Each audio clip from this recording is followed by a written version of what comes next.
الصراحة صدمة من شركة اونر بالجهاز الجديد اللي هو اونر اكس 9 سي 5G.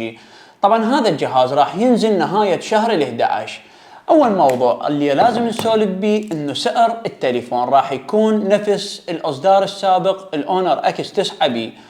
هذا السعر 390 الى 395 الف دينار. شنو المواصفات اللي اختلفت عندنا عن الاصدار السابق؟ طبعا الصراحة المواصفات اللي اختلفت عندنا كلش هواي. اول موضوع مهم راح نسولف به هو الجهاز مقاوم للماء والغبار بمعيار IP65. الموضوع الثاني الشاشة من نوع اموليد لا ومقاومة للكسر وب 120 هرتز، وتحت اشعة الشمس راح يكون عندك 4000 شمعة. هنا يعني السطوع راح يكون عندك عالي جدا. هذا السطوع ما نحصله حتى بأجهزة الفئة الرائدة. اما بالنسبة لحجم الشاشة فراح يكون 6.78 انش. اما بالنسبة لموضوع البطارية وهذا الموضوع مهم كلش، انه شوف الجهاز ايش قد سلم باوع، انه الجهاز سلم ورفيع بشكل مو طبيعي. كل هاي النحافة راح تكون البطارية 6600 ملي امبير، وراح يكون بقدرة 66 واط.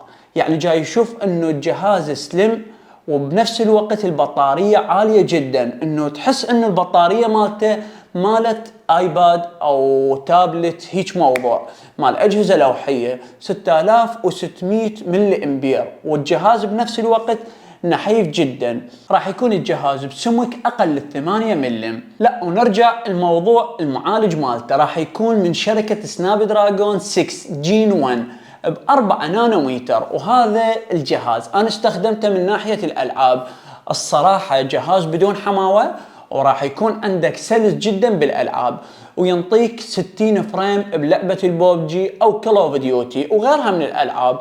اما بالنسبة لمعالج الرسوميات فراح يكون ادرينو 710. بعد موضوع عندنا مهم انه السماعات سابقا كانت بشركة اونر تجي سماعة واحدة من الاسفل.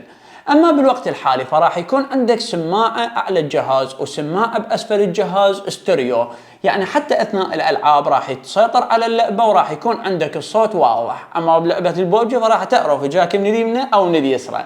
اما بالنسبة لذاكرة الجهاز فراح يكون عندك بذاكرة 256 جيجا بايت، والذاكرة العشوائية 12 جيجا بايت، وعندك رام افتراضي 12 جيجا بايت، فراح يصير عندك 24 جيجا بايت. اما بالنسبة لموضوع الكاميرات فراح يكون الجهاز بكاميرتين. الكاميرا الرئيسية 108 ميجا بكسل وراح يكون بفتحة عدسة 1.8. اما بالنسبة للكاميرا الثانية راح تكون للزاوية الواسعة، هنا راح تكون 5 ميجا بكسل. نرجع للجهاز بتصوير الفيديوهات راح ينطينا 4K. يعني الصراحة جهاز من الفئة المتوسطة، صعب يعطيك جهاز 4K، وخاصة إذا كان من أجهزة البراندات العالية مثل اونر أو سامسونج وغيرها من الشركات. نرجع للكاميرا الأمامية راح تكون عندك 16 ميجا بكسل وفتحة عدسة 2.5. راح ينطيك بتصوير الفيديوهات 1080 30 اطار بالثانية. طبعا راح يكون الجهاز مقاوم للصدمات وللكسر ب 360 درجة.